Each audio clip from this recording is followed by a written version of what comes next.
Welcome back. Still a full table of 6 here at the PartyPoker.com World Open 4. Raise to 4,000 total. Pass. First Pass. premium hand Michael Lavelle's seen, and Was he's it? raised it up. 4. Not a lot. Minimum raised to 4. Cool. Call. Yeah. Brandon's proving himself to be a bit of a calling station, but I mean he has an easy hand here. If he connects, then bingo, and if he doesn't, well, he can get away from it. But this is going to be a problem for the guys further around the table. Oh, hello. That'd be under the heading of bingo, I guess. That would be, yeah, when I say bingo, in case it wasn't entirely clear what that meant, that's bingo. And it's fantastic because there's only one overcard for Michael, and he's got 4,000. a diamond, and it's top pair for Min. So, Oh, cool. oh, It's a very tough decision for Min to tell here now. I mean, he's got top pair. yeah, I think if he had top pair with a diamond, then he'd be more inclined to get involved here. And a little bit of acting there from Brandon, a bit of a deep sign, a bit of a call. He's got the nuts. He's got the best hand possible. Check raise, you think?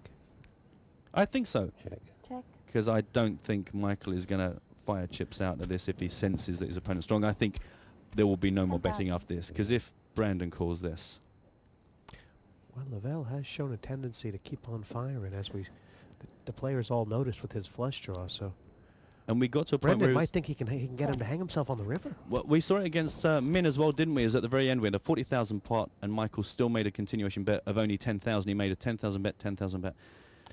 Lavelle is drawing dead at this stage now. River down. Check. Brandon still has the best hand. Check. Oh. And Adjustment. I tell you what, Michael Lavelle did well to keep himself in this match.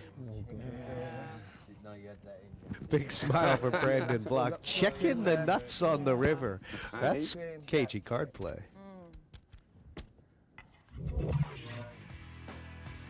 I'm joined by Neil Bad Beat Channing. We're going to have the opportunity to pick his brain throughout this series. Now, Neil, Brandon Block flopped the nuts there and then just checked it all the way. Well, yeah, I mean, Brandon's an inexperienced player, and it's very tempting if you're an inexperienced player. You flop the nuts, you're very excited, give it a check and hope the other guy finds something and bet something.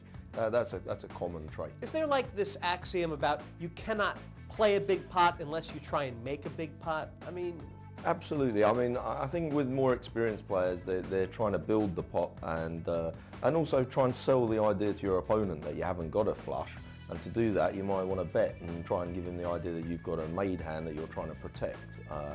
Maybe he might think that he can steal it off of you because you would never bet if you had a flush. But at the end of the day, how would you grade Brandon's play there? I don't mind the way Brandon played the hand. I mean, he did give in to that little temptation, and that would be quite a common thing for most people to do, check the nuts. He then he went for another check on the turn and another check on the river. Nothing wrong with that. He kept trying to get some action.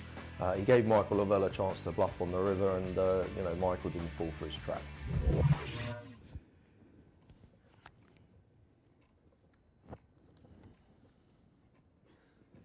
Pass. Pass. Pass. Raise to 6,000 total. And Call. this Pass. could be trouble for Kara. You have to love Lavelle just calling here because he might know he's getting a bet from Kara on the flop no matter what. Or would you want to re-raise? No, I don't think there's anything wrong with that. I mean, again, what we haven't seen yet is his ability to get away from hands when he could really hand on the heart say, I think I'm behind now. This might work out perfect for him. Yeah, Check. Check. it's a perfect flop. You know what? That's the problem with things like jacks and queens. They're so fragile. The flop come down with the overcards, Right. and somebody fires at you, and you go, 5,000. where am I?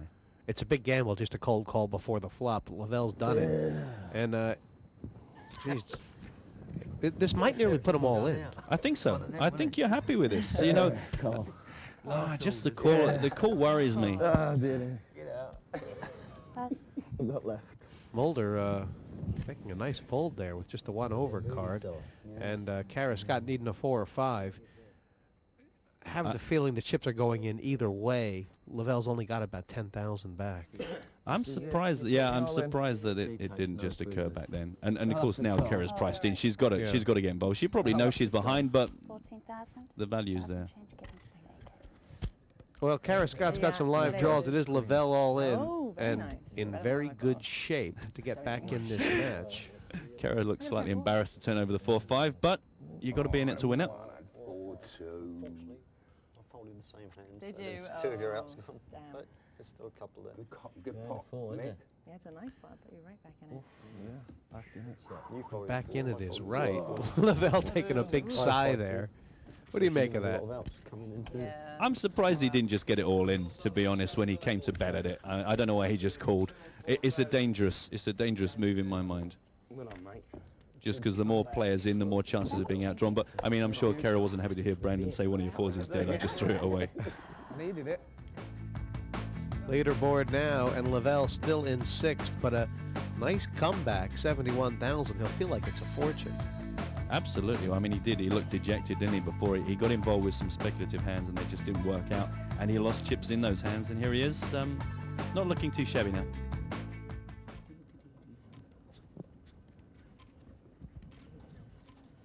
Nobody's knocked themselves out. In fact, everybody has done their darndest to stay in. Everyone's playing pretty solid. We've seen some, you know, some early tomfoolery when it was cheap enough to look at flops with really cheap hands, but now people are getting to the point where they're not going to let you limp in. Cool. Cool. Couple suited connectors up early Pass. for Jimmy And White. raise. Down late for Maud Mulder.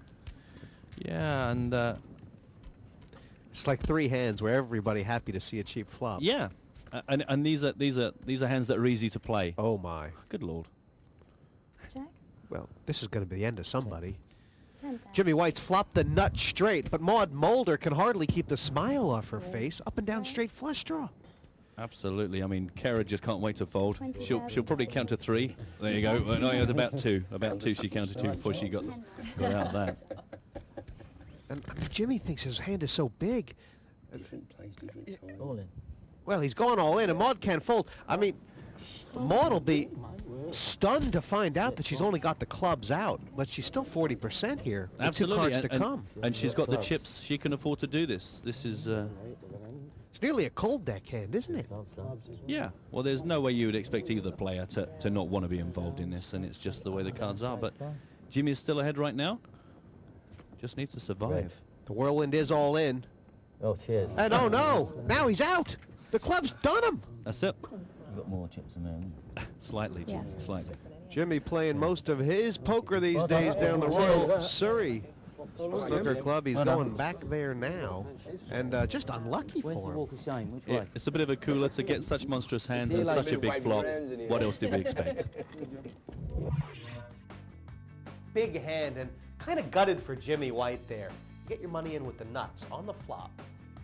Yeah, I mean, massive hand, obviously, and of course, Jimmy, you know, he's happy to stick his money in. He knows he can't be beaten at the moment. He has the absolute nuts. But Maud, she's done nothing wrong. She has an up and down straight flush draw. It's a huge hand, and she's done the right thing. Get all the money in on the flop. Yeah. There is something about those up and down straight flush draws on the flop because they really change on the turn. Yeah, if you can get all the money in on the flop, you're rarely worse than even money, and you're putting the pressure back on the other guy. And if he's only got a 2 pair or whatever, he may pass. You never know. As it happens, Jimmy's got the absolute nuts. He's never going to pass. They've all put the money in. Nobody's done anything wrong.